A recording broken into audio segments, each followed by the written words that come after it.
Great morning souls. இந்த song வந்து நேத்தோட கண்டினியூஷன் தான். நேற்று முந்தா நேற்றுலாம் நம்ம சோல் பற்றி பார்த்தோம்ல, அதோட கண்டினியூஷன் தான். ஆல்ரெடி தெரிஞ்ச விஷயந்தான். பட் உங்களுக்கு வந்து திரும்பி திரும்பி ரீஅஃபர்ம் பண்ணால் தான் வந்து உங்களோட சப்கான்ஷியஸ் மைண்ட் வந்து அதை புரிஞ்சுக்கும். நம்ம கான்ஷியஸ் மைண்ட் இருக்கு இல்லையா, அது வந்து எல்லா விஷயத்தையும் வந்து ஒரு தடவை தெரிஞ்சாலே ஓகே தெரிஞ்சிருச்சு அப்படின்னு நினைப்போம். ஆனால் நம்மளுக்கு அந்த உள்ளே இருக்கக்கூடிய டீப் சப்கான்ஷியஸ் மைண்டுக்கு என்ன பண்ணணும்னா, எதையுமே வந்து again and again and again நம்ம வந்து ரெப்படேட்டிவாக வந்து நம்ம சொல்லும்போது மட்டும்தான் அதை அக்செப்ட் பண்ணும். அப்படி நம்ம சொல்லாமல் விட்டுட்டோம் அப்படின்னா என்ன நடக்கும்னா, கான்ஷியஸ் மைண்ட் வந்து அந்தளவுக்கு பவர்ஃபுல் கிடையாது. சப்கான்ஷியஸ் மைண்ட் என்ன பண்ணும்னா, அதுக்கு முன்னாடி வரைக்கும் நடந்த எல்லா இன்சிடென்ட்ஸு, எல்லா ஈவெண்ட்ஸு, நம்மளுக்கு கிடைச்ச தோல்வி, நம்மளுக்கு கிடைச்ச அந்த ஒரு அதிர்ச்சி, இல்லை ஒரு டேமேஜு, இல்லை ஈவன் பாசிட்டிவ் திங்கு, அது மூலமாக நம்மளுக்கு கிடைச்ச எமோஷன்ஸை வச்சு அது வந்து பதிவு பண்ணி வச்சுருக்கிறனால அது என்ன பண்ணுன்னா கோஆப்ரேட் பண்ணாது. நம்மளுக்கு புரிஞ்சால் கூட நம்மளுக்கு உள்ளே இருந்து நம்மளே அறியாமல் ஒரு பயம் வந்து நம்மளை வந்து ஆக்குபை பண்ணும். இல்லைனா ஒரு டென்ஷன் வந்து நம்மளுக்கு ஆக்குபை பண்ணும், பதட்டம் வந்து ஆக்குபை பண்ணி கான்ஷியஸ் மைண்டுக்கு புரிஞ்ச விஷயத்தை கூட அது வந்து பண்ண விடாது. இதை வந்து நான் வந்து என்னோட லைஃப்பில் வந்து நான் எக்ஸ்பீரியன்ஸ் பண்ணிகிட்ருக்கேன் ரீசெண்ட்லி. எனக்கு எல்லாம் தெரிஞ்சும் ஏன் வந்து என்னையும் மீறி பயம் வருது, அந்த பயத்தை உட்காந்து நான் ஒர்க் பண்ணுற மாதிரி இருக்குது. சில நேரம் வந்து நம்மளையும் மீறி ஒரு ஒரு ஃபியூ செகண்ட்ஸ் பயம் வந்துடும். அப்போ அது எனக்கு பிடிக்காது. ஏன்னா எனக்கு தெரியும் எல்லாமே இறைவன் இருக்கிறாரு, இறைவன் எல்லாத்தையும் பார்த்துட்ருக்காரு, நான் டோட்டலாக சரண்டர் பண்ணிட்டேன்ற போது நான் எதுக்காக பயப்படணும்? பயப்பட வேண்டிய எந்த சுச்சுவேஷனுமே கிடையாது. அப்படி ஒரு சுச்சுவேஷன் நடந்தாலும் அது எனக்கு கெடுதலாக நடக்க போகிறது இல்லைன்னு எல்லாமே எனக்கு தெரிஞ்சால் கூட உள்ள இருந்து தேவையே இல்லாமல் ஒரு பயம் வரும். அந்த பயத்தை உட்காந்து நான் ஒர்க் பண்ணுவேன். இல்லைனா ஒரு டென்ஷன் வரும், ஒரு ஆங்ஸைட்டி வரும், ஒரு ஒரு ஒரு பதட்டம் வரும். பட் என்னன்னா, நான் இப்போ எந்த லெவலில் அச்சீவ் பண்ணியிருக்கேன்னா, ஃபியூ செகண்ட்ஸ்லேயே அதை வந்து ஓவர் கம் பண்ணுற அளவுக்கு நான் வந்து டெவலப் ஆகிட்டேன். என்னென்னா அவேர்னஸ்னால தான். அது நானே கிடையாது அப்படின்றது எனக்கு தெரிஞ்சனால நான் வந்து அதை வந்து கட் பண்ணிடுறேன்.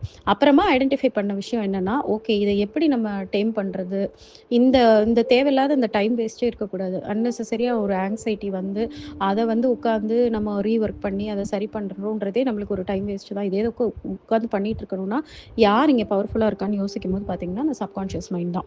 ஸோ அந்த சப்கான்ஷியஸ் மைண்டை வந்து நம்ம வந்து அதோட பவரை வந்து குறைக்கிறதுக்கு ஒன்றும் பண்ண வேண்டாம். அது நம்மளுக்கு எதிரி கிடையாது. அதுக்கு வந்து நம்ம புரிய வைக்கணும். நம்ம இப்போ எடுக்கிற டெசிஷன்ஸு, நம்மளுக்கு கிடைச்சிருக்க நாலேஜு, நம்ம அப்ரோச் பண்ணுற விதம் எல்லாமே வந்து நம்ம நல்லதுக்கு தான், நம்மளுக்கு கெட்டது நடக்க போகிறது கிடையாது அப்படின்றது அதுக்கு புரியணும். அதுக்கு புரியணும்னா என்ன தேவைன்னா, ரெப்படேட்டிவாக வந்து திரும்பி திரும்பி திரும்பி திரும்பி திரும்பி நம்ம வந்து ஒரே விஷயத்த சலிக்காமல் அதுக்கிட்ட மறுபடி மறுபடி மறுபடி சொல்லும்போது மட்டும்தான் அதை அண்டர்ஸ்டாண்ட் பண்ணும். அதனால தான் வந்து இப்போ மந்திரம்லாம் வந்து அகெயின் அண்ட் அகெயின் சாண்ட் பண்ணுறது, இப்போ அஃபர்மேஷன்ஸு, மேனிஃபெஸ்டேஷன் ஸ்டேட்மெண்ட்ஸ்லாம் ஏன் வந்து டெய்லி வந்து சொல்லிக்கிட்டே இருங்க, விஷுவலைஸ் பண்ணுங்கள், நினச்சி பாருங்கள் எல்லாத்தையுமே அப்படின்னு ஏன் சொல்கிறாங்கன்னா, நம்ம சப்கான்ஷியஸ் மைண்ட் அதுக்கு கோஆப்ரேட் பண்ணுச்சுன்னா மட்டும்தான் அது என்ன பண்ணுன்னா, அந்த மேஜிக் அந்த மிராக்கிள்ஸை அட்ராக்ட் பண்ணுறதுக்கு ரெடி ஆகும். அது ரெடியானா மட்டும்தான் நம்மளுக்கு வந்து யூனிவர்ஸ் வந்து கொடுக்க முடியும். இறைவன் வந்து நம்மளுக்கு வந்து அதை வந்து கொடுக்க முடியும். இல்லைன்னா அது வந்து ஸ்டப்பர்னாக அது வந்து அக்செப்ட் பண்ணலை அப்படின்னா நம்மளுக்கு வந்து நம்ம என்ன விருப்பப்படுறோமோ அது நடக்காமல் போயிடும். அதனால நான் வந்து திரும்பி திரும்பி வந்து இந்த சாங்ஸ் மூலமாக வந்து உங்களுக்கு வந்து நான் வந்து இந்த விஷயத்தை வந்து சொல்லணும்னு நினைக்கிறேன். ஸோ தட் உங்கள் சப்கான்ஷியஸ் மைண்ட் அதை வந்து அண்டர்ஸ்டாண்ட் பண்ணி அதுக்கேற்ற மாதிரி நடந்துக்கும். இப்போ சாங் போகலாம். ஆமுயிர் கேவலம் மாமாயையின் நடந்து ஆமுயிர் மாயை எரிப்ப அறிவுற்று காமியம் மாமேயமும் களவா நிற்ப தாமுறு பாசம் சகலத்து ஆமே. ஸோ ஃபர்ஸ்ட் லைனில் ஆமுயிர் கேவலம் மாமாயையின் நடந்து அப்படின்னா, ஆமுயிர் அப்படின்னா நம்மளுடைய அந்த ஆத்மா, அதைத்தான் ஆமுயிர் அப்படின்னு சொல்கிறாங்க. நம்மளுடைய அந்த சோல் இருக்கு இல்லையா, அது கேவலம், அந்த கேவலா ஸ்டேட் நேற்று நான் உங்களுக்கு சொன்னது, அதாவது இன்ஆக்டிவான ஸ்டேட்டு. அந்த உடம்பை எடுக்கிறதுக்கு முன்னாடி அது வந்து ஜஸ்ட் ஒரு அவேர்னஸில் மட்டும் அது இருக்கும். அந்த ஈகோ ட்ராப்பில் மட்டும் அது இருக்கும். மற்றபடி அது எந்த விதமான ஆக்டிவ் ஸ்டேட்டில் இருக்காது. மாயையை நடந்து, அதாவது இந்த மாயைக்குள்ளே வருதான். மகா மாயை அப்படின்னு ஏன் சொல்கிறாங்க அப்படின்னா, மாயைன்றது நம்மளால் இமேஜினே பண்ண முடியாத அளவுக்கு ஒரு பெரிய ஒரு இல்யூஷனு. ஸோ அதனால் அதுக்கு வந்து மரியாதை கொடுத்து சொல்லியிருக்காரு போல இருக்கு, மகா மாயை அப்படின்ட்டு. ரொம்ப பெரிய அந்த கிரேட்டு இல்யூஷனுக்குள்ளர வந்து அந்த ஆத்மா வந்து என்ன பண்ணுதுன்னா, அதுக்குள்ளே வந்து விழுந்து அதோட கட்டுப்பாட்டுக்குள்ளே வாழுது. ஓகே. 2வது ஆமுயிர் மாயை எரிப்ப அறிவுற்று. அப்ப இந்த சேம் சோல் ஃபர்ஸ்ட்டு அதுக்குள்ள அதோட கட்டுப்பாட்டுக்குள்ள இருந்து எல்லாத்தையும் எக்ஸ்பீரியன்ஸ் பண்ணுது. என்னென்ன நல்ல விஷயம், கெட்ட விஷயம், டிசையர்ஸு, எல்லா ப்ளஷர்ஸு எல்லாத்தையுமே என்ஜாய் பண்ணி ஹை, லோ, வாழ்க்கையில வெற்றி, தோல்வி, பிரிவு, அதுக்கப்புறம் பெரிய அச்சீவ்மெண்ட்டுன்னு ஒண்ணு விடாம எல்லாத்தையுமே என்ஜாய் பண்ணுது. ஃபுட்டா இருக்கட்டும், இல்ல ட்ரெஸ்ஸா இருக்கட்டும், எல்லாத்தையுமே என்ஜாய், அதுக்கப்புறம் எக்ஸ்பீரியன்ஸ் 2ம் இம்பார்ட்டன்ட். என்ஜாய்னா அது எப்பவுமே சந்தோஷமா இருக்குன்னு அர்த்தம் கிடையாது. எல்லாத்தையுமே எக்ஸ்பீரியன்ஸ் பண்ணுது. 2 விதமான அந்த டூயாலிட்டி இருக்குது இல்லையா? டூயாலிட்டின்றது என்னது? சந்தோஷம், துன்பம், அழுக, அதுக்கப்புறம் சிரிப்பு, இப்படி எல்லாமே ஆப்போசிட்டா எல்லாமே இருக்குதுல்ல. துயரம், அதுக்கப்புறம் பெரிய பிளிஸ்ஸு, இந்த மாதிரி எல்லாத்தையுமே அது வந்து எக்ஸ்பீரியன்ஸ் பண்ணி ஒவ்வொரு எக்ஸ்பீரியன்ஸ்லையும் அது ஒன்று லேர்ன் பண்ணிக்கிட்டே வருமா. அந்த அவேர்னஸ் வந்து அதுக்கு வந்துக்கிட்டே இருக்கும். இந்த ஒவ்வொரு எக்ஸ்பீரியன்ஸும் அதுக்குள்ளார வந்து ஒரு சேஞ்ச குடுக்க தான் செய்யும். இப்ப நம்ம வாழ்க்கையிலே பார்த்தீங்கன்னா, நம்ம வந்து ஸ்கூல் டைம்ல இருந்ததுக்கும், அந்த டீனேஜ் டைம்ல இருந்ததுக்கும், காலேஜ் டைம்க்குமே நம்மளுக்குள்ள வந்து நெறைய டிஃபரன்ஸ் இருக்கும். நாட் ஜஸ்ட் பாடி, மைண்ட் மெச்சூரிட்டின்னு சொல்லுவோம் இல்லையா? அந்த ஏஜ் ஆக ஆக நம்மளுக்கு வந்து ஒரு மெச்சூரிட்டி லெவல் வரும். அப்ப நம்ம டீனேஜ்ல நம்ம திங்க் பண்ண நெறைய விஷயங்கள் வந்து இப்ப யோசிச்சு பார்த்தா, ஒரு இம்மெச்சூர்டா நம்மளுக்கு தெரியும். அதே மாதிரி இந்த காலேஜ்ல இருந்து அடுத்து வந்து நம்ம வந்து நம்மளோட அந்த 25 to 30 இயர்ஸ்ல வந்து நம்ம காலேஜ் டைம்ல நம்ம இருந்த தாட்ஸு, நம்ம வாழ்ந்த வாழ்க்கையெல்லாம் யோசிக்கும்போது நம்மளுக்கு வந்து ஒரு மாரி நெறைய இடத்துல கிரிஞ்சா தெரியும் நம்மளுக்கு. ஏன்டா இப்படிலாம் இதெல்லாம் ஒரு விஷயம்னு சொல்லிட்டு நம்ம வந்து இதுக்கெல்லாம் ஃபீல் பண்ணியிருக்கோம். இதுக்கெல்லாம் வந்து நம்ம வந்து ரொம்ப இம்பார்ட்டன்ஸ் குடுத்துருக்கோம் அப்படின்னு சொல்லிட்டு, நம்மளுக்கே வந்து நெறைய இப்ப ஃபன்னா சொல்லுவாங்க. நம்மளே போய் திரும்பி போய் நம்மளோட யங்கர் வெர்ஷன 4 அர விட்டுட்டு வரணும்னு தோணும். அந்த மாரி இருக்கும். நீ என்ன இவ்ளோ கேவலமா பண்ணிட்டு இருக்க அப்படின்னு சொல்லிட்டு தோணும். அதே மாதிரி அடுத்து 35ல வந்து திரும்பி பார்க்கும்போது நம்ம பண்ண நெறைய விஷயங்கள் வந்து நல்லாவே இருக்காது. அதே மாரி 40 இப்படியே ஒவ்வொரு ஏஜ்ல போம்போதும் நம்ம திரும்பி பார்க்கும்போது, அப்ப முன்னாடி இருந்த வெர்ஷன பார்த்தீங்கன்னா, ஒரு மாரி இம்மெச்சூர்டா ஏன் நம்ம இதெல்லாம் பண்ணோம்? ஏன் நம்ம இந்த விஷயத்துக்கு ரொம்ப ஃபீல் பண்ணோம்? ஏன் இந்த விஷயத்துக்கு ரொம்ப ஹாப்பி ஆனோம்? அப்படின்னு யோசிக்கும்போது, நம்மளுக்கே வந்து ஒரு மாரி ஃபன்னியா இருக்கும். அப்ப அதுக்கு பின்னாடி என்ன அர்த்தம்? நம்மளோட சோல் என்ன பண்ணுது? ஒவ்வொரு எக்ஸ்பீரியன்ஸும் அதுக்குள்ள ஒரு மாற்றத்த உண்டு பண்ணுது. அது ஜஸ்ட் ஏஜ்னால கிடையாது. நம்ம எல்லாரும் என்ன நினைச்சுட்டு இருக்கோம், வயசு ஆக ஆக நம்மளுக்கு மெச்சூரிட்டி வருது போல இருக்கு அப்படின்னு நினைக்கிறோம். வயசுக்கும் மெச்சூரிட்டிக்கும் சம்மந்தமே கிடையாது. சோலோட மெச்சூரிட்டி தான் நம்மளுக்கு வந்து வயசு ஆக ஆக நம்மளுக்கு வயசானதுனால வரக்கூடிய மெச்சூரிட்டி நம்ம நினைக்கிறோம். அப்ப சோலுக்கு என்ன நடக்குது? ஆத்மாக்கு ஒவ்வொரு எக்ஸ்பீரியன்ஸும் பதிவாயி அந்த எக்ஸ்பீரியன்ஸஸ் என்ன பண்ணுதுன்னா, அது ஒரு மண்ணு மாரி இருக்கக்கூடிய அந்த ஆத்மா கொஞ்சம் கொஞ்சமா ஒரு வடிவம் வந்து அதுக்கு கிடைக்குது. அந்த வடிவம் வந்து என்ன ஆகுது, ஆ ஓகே இது இப்படின்னா இப்படிதான் போல இருக்கு அப்படின்னு சொல்லி ஒண்ணொன்னா லேர்ன் பண்ணி ஃபைனலா வந்து அது வந்து இறைவன உணர்ற ப்ராசஸ்க்கு போகும். ஆனா இதுல என்ன பியூட்டினா, இந்த பிறவியிலேயே அது நடக்காது. ஓகேங்களா? ஒரே பிறவியிலே எல்லாருக்கும் நடந்துராது. அது வந்து ரொம்ப ரொம்ப கஷ்டம். ஏன்னா, அதனால தான் மகா மாயைன்னு வந்து சொல்லியிருக்காங்க போல இருக்கு. இந்த மாயை எப்படி இருக்கும்னா, பல பிறவி தேவைப்படும். இந்த ஆசைய வந்து நம்ம வந்து தணிச்சுக்கிறதுக்கும், இந்த இக்னரன்ஸ் இந்த அறியாமையில இருந்து நம்ம வெளியில வர்றதுக்கு, நம்மளுக்கு வந்து நெறைய பிறவிகள் தேவைப்படும். அப்ப அத்தன பிறவியிலயும் அது ஒவ்வொரு எக்ஸ்பீரியன்ஸா லேர்ன் பண்ணி அதுக்கப்புறம் ஒரு கட்டத்துல வந்து அது வந்து இறைவன உணர்ற வேலைக்கு போகணும் அப்படின்றது தான் பிளான். அப்ப இதுல வந்து இந்த மாயைக்குள்ள வந்து மாட்டி, அ அது வந்து எக்ஸ்பீரியன்ஸ் பண்ணுது அப்படின்றத தான் இந்த லைன்ல வந்து சொல்லியிருக்காங்க. அந்த ஆமுயிர் மாயை எரிப்ப அறிவுற்று அப்படின்றது என்ன அப்படின்னா, அதே சோல் தான். எப்படி வந்து அது உள்ள வந்து எக்ஸ்பீரியன்ஸ் பண்ணுதோ, அதே சோல் வந்து அறிவு கிடைச்ச பிறகு மாயைய தூக்கி எறிஞ்சிருதாம். ஆ அந்த ஸ்பிரிச்சுவல் விஸ்டமும், அந்த ரியலைசேஷன் கிடைக்கும்போது, அதிலிருந்து அது வந்து ஃப்ரீ ஆகுது. ஃப்ரீ ஆகுதுன்னா தூக்கி எறியுதுன்னா, எனக்கு இந்த உலகமே வேண்டான்னு சொல்லிட்டு நம்ம செத்து போறதோ, இல்லன்னா எல்லாத்தையும் விட்டுட்டு நம்ம சாமியார் ஆகுறதோ கிடையாது. அந்த மாயைக்குள்ள தான் இருப்பாங்க. ஆனா, நம்ம வேல்யூஸ காம்ப்ரமைஸ் பண்ண மாட்டோம். ஆ இறைவனோட அ கனெக்ட் ஆகுறது தான் நம்மளோட இதா இருக்கும். இறைவனோட இணைந்து, அதாவது நம்ம கூட இருக்கக்கூடிய இறைவனுக்கு பவர் குடுத்து, நம்ம இறைவனோட இறைவனா நம்ம வாழ்ற வாழ்க்கைக்கு எந்த விதமான டிஸ்டர்பன்ஸும் இல்லாம, மாயையால எந்த விதமான டிஸ்டர்பன்ஸும் இல்லாம நம்ம பார்த்துக்கிறது தான் மாயையோட கண்ட்ரோல்லேருந்து நம்ம வெளியில வர்றது. அதத்தான் இதுல வந்து சொல்லியிருக்காங்க. அறிவு வந்த பிறகு அந்த ஆமுயிர் என்ன பண்ணும்னா, மாயையை எரிப்ப அப்படின்னு போட்டிருக்க. டிஸ்ட்ராய் பண்ணிரும் அப்படின்னு சொல்லுது. அதுக்கப்புறம் சொல்லியிருக்காங்க. தென் வந்து 3வது லைன்ல காமியம் காமியம் மாமேயமும் களவா நிற்ப அப்படின்னா, அந்த காமியம் அப்படின்னா நம்மளோட டிசையர்ஸ், பேராசைகள் தான். டிசையர்ஸ்னா ஜஸ்ட் ஆசைன்றது இல்ல, பேராசை, கிரேவிங்ஸு, அப்புறம் டூ மச்சா அட்டாச் ஆகுறது, ரொம்ப அப்சஸ் ஆகுறது எது மேலேயாவது, அந்த காமியம் மாமேயம்னா அதேதான். அந்த மாயை மூலமா கிடைக்கக்கூடிய அந்த இல்யூஷனும் களவா நிற்ப. அதாவது அது வந்து நம்மளோட வந்து நம்மள வந்து மிக்ஸ் பண்ணாம, நம்மள வந்து இம்ப்யூரா ஆக்காம இருக்கிற நிலை அப்படின்னு சொல்றது. அந்த நிலையில தான் நம்ம வந்து லிபரேஷன நோக்கி நம்ம வந்து போவோமாம். இதுல இன்னொரு மீனிங்கும் குடுத்துருக்காங்க. அந்த மாமேய கலவா அப்படின்றது அந்த 3 இம்ப்யூரிட்டீஸும் மீன் பண்றாங்க. ஸோ அந்த டிசையர்ஸு, அந்த இல்யூஷனு, அந்த இக்னோரன்ஸு இது எல்லாமே வந்து நம்மள நம்ம கூட வந்து கலக்காம நம்ம வந்து தனிமையா, அதாவது ஒட்டியும் ஒட்டாம நிக்கிற நிலை அப்படின்றது தான் மீன் பண்ணியிருக்காங்க.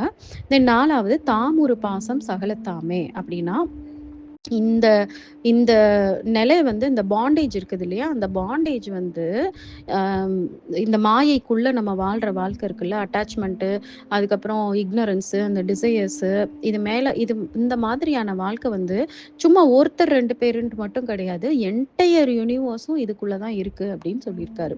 ஸோ அப்ப இது எதுக்காக சொல்லியிருக்காருன்னா, நீங்க மட்டும் கிடையாது. ஒவ்வொரு உயிரும் சரி, இல்ல இது எல்லாமே சரி, இந்த என்டையர் யூனிவர்ஸ்ல இருக்கக்கூடிய எல்லா விஷயமுமே வந்து இந்த மாயைக்குள்ள தான் வந்து சிக்கி இருக்கே தவிர, ஒரு 4 பேர் மட்டும் இந்த இல்யூஷன்ல இருக்காங்கன்னு அர்த்தம் கிடையாது.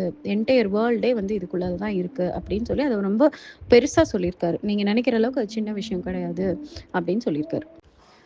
இப்ப இது மூலமா நான் வந்து என்ன ரியலைஸ் பண்ணியிருக்கேன் அப்படின்னா, அது உங்களுக்கு என்ன நான் சொல்ல வரேன் அப்படின்னா, லைஃப் வந்து நீங்க வந்து நினைக்கிற மாதிரியான விஷயம் கிடையாது. நீங்க வந்து ஒரு ஃபேரி டேல் மாதிரி வந்து ஒரு கட்டத்தில வந்து என்னோட பிரச்சனைகள்லாம் முடிஞ்சு, நான் என் குடும்பம், குழந்தைங்கன்னு சொல்லிட்டு ஹேப்பிலி எவர் ஆஃப்டரா வாழ போறோம் அப்படின்ற மாதிரி ஒரு ஏதோ அத நீங்க நினைக்கிறீங்கனாலே அதுவே ஒரு இல்யூஷன் தான். அத நோக்கி வந்து இன்னைக்கு நாள் வந்து இன்னைக்கு நாள வாழாம, ஏதோ ஒரு நாள் அந்த ஒரு நாள் எல்லாமே நடந்துரும்னு நெனச்சுட்டு சினிமால ஒரு கிளைமாக்ஸ எதிர்பார்த்துக்கிட்டே வாழ்க்கைய வாழ்ந்தீங்க அப்டின்னா, அந்த கிளைமாக்ஸ் வரவே வராது. ஏன்னா, காட் வச்சிருக்க கிளைமாக்ஸ் வேற, நம்ம நெனைக்கிற கிளைமாக்ஸ் வேற. நம்ம நெனைக்கிற கிளைமாக்ஸ் நான் லைஃப்ல செட்டில் ஆகணும், நான் லைஃப்ல வந்து இப்படி ஆகணும், அப்படி ஆகணும் அப்படின்னு சொல்லிட்டு ஏதோ ஒரு பாயிண்ட்ல நம்ம ஓடிட்டு இருப்போம். அப்படி ஓடுறதுன்றது ஒரு முட்டாள்தனம். அதுக்காக உங்கள ஓடாதீங்கன்னு சொல்ல வரல. ஞானத்தோட ஓடுங்க. எஸ், எனக்கு லைஃப்ல இந்த ஃபேமிலிய குடுத்துருக்காங்க. இந்த படிப்ப குடுத்துருக்கிறாரு. இந்த வேலைய குடுத்துருக்காரு. இல்ல இந்த பிசினஸ குடுத்துருக்காங்க.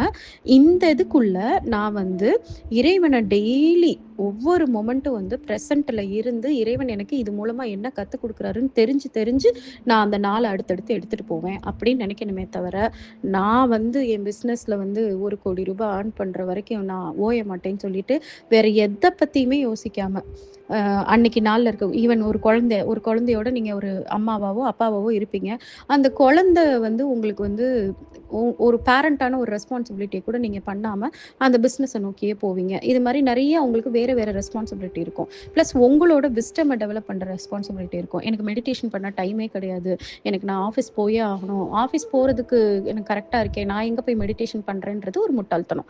ஏன்னா, நீ மெடிடேஷன் பண்ணுனா தான் ஏன் உனக்கு இந்த வாழ்க்கை வந்திருக்குன்றத புரிஞ்சு, அதுக்கேத்த மாரி பெட்டரா நடந்து, உனக்கு இப்ப ஸ்ட்ரெஸ்ஃபுல்லா இருக்கக்கூடிய எல்லா விஷயத்துல இருந்தும் நீ ஃப்ரீ ஆவ அப்பதான். ஆனா, அத நான் பண்றதுக்கு எனக்கு டைம் இல்லன்னு சொல்றது தான் வந்து இக்னரன்ஸ். ஸோ லைஃப வந்து ஒவ்வொரு நிமிஷம், ஒரு ஒரு நொடி நம்மளுக்கு கடவுள் கொடுத்திருக்கிறதுக்கு பின்னாடி ஒரு பெரிய காரணம் இருக்கு. ஒரு பெரிய வேல்யூ இருக்கு. அத நம்ம எனக்கு என்னன்னு வந்து நம்ம மிஸ்யூஸ் பண்றோம். அத மதிக்கிறது கிடையாது நம்ம. மதிக்காம என்ன பண்றோம்னா, ஏதோ ஒரு நோக்கத்துக்காக வந்து காரணமே இல்லாம எப்பவுமே வந்து ஒரு மாரி ஒரு பரபரப்பு, எதையாவது நோக்கி ஓடிக்கிட்டே இருக்கிற மாதிரி பண்றோம். அது பண்ணக்கூடாது. அதுக்காக நீ வேலைக்கே போகாம வீட்ல உட்காந்து எப்பவுமே மெடிடேஷன் பண்ணுன்னு அவரு சொல்லல. ப்ராப்பரா ஒரு பேலன்ஸா எடுத்துட்டு போ அப்படின்னு சொல்றாரு. நீ இப்படி ஓடி எதையும் நீ பெருசா அச்சீவ் பண்ண போறது கிடையாது. ஈவன் நீ அச்சீவே பண்ணுனாலும் அது உனக்கு சந்தோஷத்த குடுக்காது. முழுமையான, நிறைவான சந்தோஷத்த குடுக்காது. ஒண்ண அச்சீவ் பண்ணினா உனக்கு இன்னொரு பிரச்சனை வரதான் செய்யும். ஏன்னா, நான் அப்படிதான் செட் பண்ணியிருக்கேன். இந்த வாழ்க்கையே உனக்கு அதுக்காக தான் செட் பண்ணியிருக்கேன். எக்ஸ்பீரியன்ஸ்ல நீ வந்து எல்லாத்தையும் புரிஞ்சுக்கணுன்றதுக்காக தான். ஸோ நீ ஒண்ண ஓடி கண்டுபிடிச்சு நீ எடுத்து வச்சுருவ. உடனே நான் விட்டுருவேனா உன்னைய? அடுத்து நான் திரும்பி இன்னொன்னு குடுப்பேன். அப்ப திரும்பி நீ ஓடுவ. நீ இப்படியே ஓடிக்கிட்டே இருக்க, நான் குடுத்துக்கிட்டே இருப்பேன். அதுக்குள்ள இந்த ஜென்மம் முடிஞ்சிரும். அப்புறம் திரும்பி இன்னொரு ஜென்மத்துல இன்னும் கஷ்டப்படுவ. இன்னும் கஷ்டமான விஷயத்த சொல்லுவேன். நீ ஓடிக்கிட்டே இரு, நான் குடுத்துக்கிட்டே இருப்பேன். அடுத்து, அடுத்து, அடுத்து, அடுத்துன்னு ரொம்ப கஷ்டப்பட்டு, கஷ்டப்பட்டு ஒரு நாள் கதறி, கதறி அழுவேன். என் வாழ்க்கை மட்டும் ஏன் இப்படி இருக்கு?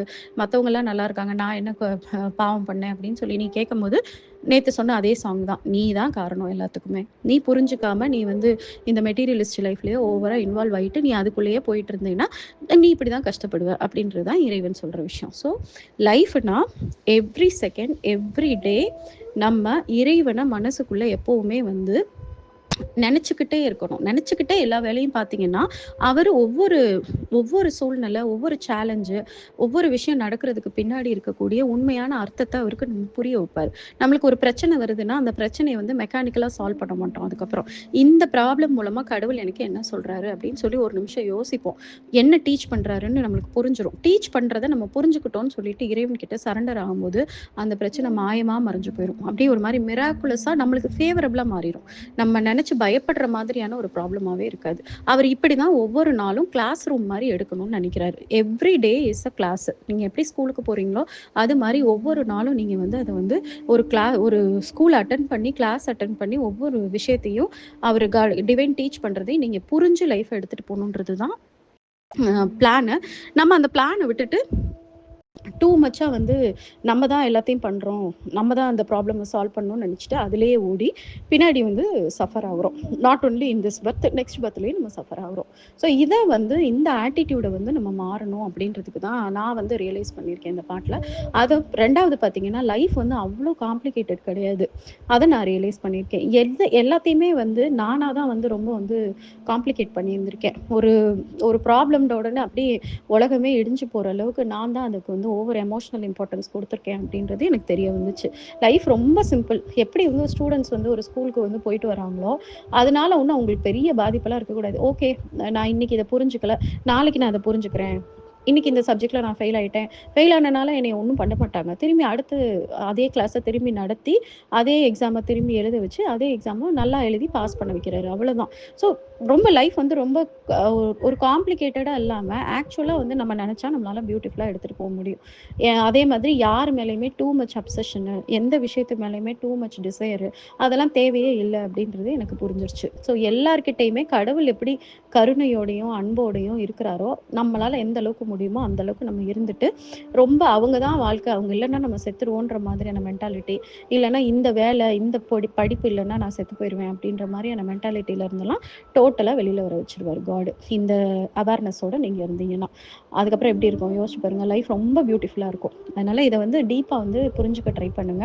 ஒவ்வொரு நாளையும் மிஸ் பண்ணாதீங்க. டெய்லி வந்து நீங்க மிஸ் பண்ற ஒவ்வொரு நாளுமே உங்களுக்கு வந்து ஒரு மிஸ்ட் ஆப்பர்ச்சுனிட்டின்னு நெனச்சுக்கோங்க. ஸோ ஒரு நாள்ல நீங்க என்னென்ன பண்ணணும்? சேரிட்டி எண்ட் ஆஃப் த டேக்குள்ள தெருவுல இருக்க யாராவது பசிச்ச ஒருத்தருக்கு சாப்பாடு கொண்டு போய் குடுத்துருங்க. அப்புறம் உங்ககிட்ட உதவின்னு கேட்டு வரவங்களுக்கு உங்களால என்ன முடியுமோ அத பண்ணுங்க. மறுக்காதீங்க. முடியாதுன்னு சொல்லி மட்டும் மறுக்காதீங்க.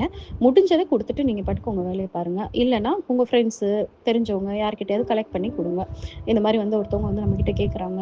அவங்களால முடிஞ்சா குடுங்கன்னு சொல்லி அவங்களுக்கு ஒரு ஆப்பர்ச்சுனிட்டி குடுங்க. அவங்களோட கர்மாவ ரெடியூஸ் பண்றதுக்கு. இது ஒண்ணு. தென் மெடிடேஷன் மார்னிங் உங்களோட ஸ்டார்ட்டிங் வந்து மெடிடேஷன் எப்படி நீங்க பிரஷ் பண்ணிட்டு ரெஃப்ரெஷ் ஆறீங்களோ, அது மாரி meditation should be part of your life. Part and parcel of your daily ரொட்டீனா இருக்கணுமே தவிர, எப்பயாவது ஒரு தடவ டைம் கிடைக்கும்போது மெடிடேஷன் பண்றது, இல்லன்னா டைம் இல்லன்னா அத காம்ப்ரமைஸ் பண்றதுன்றத பண்ணாதீங்க. அதுக்கப்புறம் எண்ட் ஆஃப் த டேக்குள்ள இந்த மாதிரியான ஆடியோஸ் இறைவனுக்குன்னு ஒரு 1/2 மணி நேரமோ, ஒரு 1 மணி நேரமோ ஒதுக்க பாருங்க. சும்மா உட்காந்து இன்ஸ்டாகிராம்ல வந்து ரீல்ஸ் பார்க்குறதும், யூடியூப்ல ஷார்ட்ஸ் பார்க்குறதும், இல்லன்னா ஏதாவது ஒரு மூவி பார்க்குறனால உங்க வாழ்க்கை மாறப் போறது கிடையாது.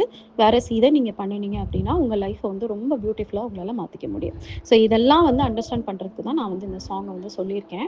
இன்னும் கூட நீங்க டீப்பா வந்து ஏஐல போட்டு, இன்னும் என்னெல்லாம் வந்து உங்களுக்கு டவுட்ஸ் இருக்கோ எல்லாத்தையுமே நீங்க கேட்கலாம்.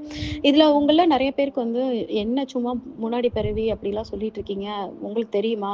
எனக்கு அது மேலலாம் நம்பிக்கை இல்ல. அந்த மாரிலாம் ஏதாவது சொன்னாலே எனக்கு கோவம் வருது. அதே மாரி கர்மாலாம் சொன்னா கோவம் வருதுன்னு நீங்க சொல்லலாம். பட் இன்கேஸ் அது பொய்யின்னு கூட வச்சுக்கோங்களேன். ஆனா அந்த பொய் என்ன உங்கள வந்து வாழ்க்கையில வந்து அம் ஆம், கீழ்த்தரமாவா கொண்டு போகுது. இந்த பொய் ஆக்சுவலா வந்து உங்கள வந்து மேல மேல மேல மேல ரொம்ப ஒரு பெட்டரான ஒரு ஹியூமன் பீயிங்கா, ஒரு கிரேட் பெர்சனா, எல்லா விதமான நல்ல விஷயங்களையும் அட்ராக்ட் பண்ற ஒரு பெர்சனா தான் மாத்தப் போதே தவிர, இந்த பொய் உங்களையும் காயப்படுத்த போறது கிடையாது. அடுத்தவங்களையும் காயப்படுத்த போறது கிடையாது. அப்படி இருக்கும்போது இந்த பொய்ய கூட நீங்க உண்மைன்னு நம்பி நீங்க பண்ணி பாருங்களேன். எப்படி இருக்கு லைஃப்ன்ட்டு. இதத்தான் நான் வந்து அ எல்லாருக்குமே சொல்லுவேன். ஏன்னா நானுமே வந்து ஒரு 2 வருஷம், 3 வருஷம் முன்னாடி கேட்டிருந்தீங்கன்னா, எனக்கும் இதெல்லாம் பத்தி பேசினாலே கோவம் வரும்.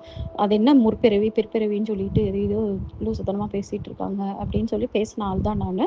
அதுக்கப்புறம் நான் வந்து ரியலைஸ் பண்ணி, எஸ் லாஜிக்கலாக வந்து இப்படி தான் நடக்கும், இந்த மாதிரி தான் இருக்கிறதுக்கு வாய்ப்பு இருக்குன்னு சொல்லி நான் நம்பினேன். நான் நம்ப ஆரம்பித்த பிறகு என்னோடய லைஃப்பும் ரொம்ப பியூட்டிஃபுல்லாக மாறிச்சு. என்னை சுற்றி உள்ளவங்களோட வாழ்க்கையை என்னால் நல்லா மாற்றிக்க முடிஞ்சிச்சு. எல்லாரையுமே என்னால் நல்லா பார்த்துக்க முடிஞ்சிருச்சு. ஸோ அப்படி இருக்கும்போது இந்த பிலீஃப் வந்து நம்ம வந்து உண்மைன்னு நம்புறதுல எந்த தப்பும் இல்லை அப்படின்னு எனக்கு தெரிஞ்சிச்சு. Okay, great day to you all. Thank you.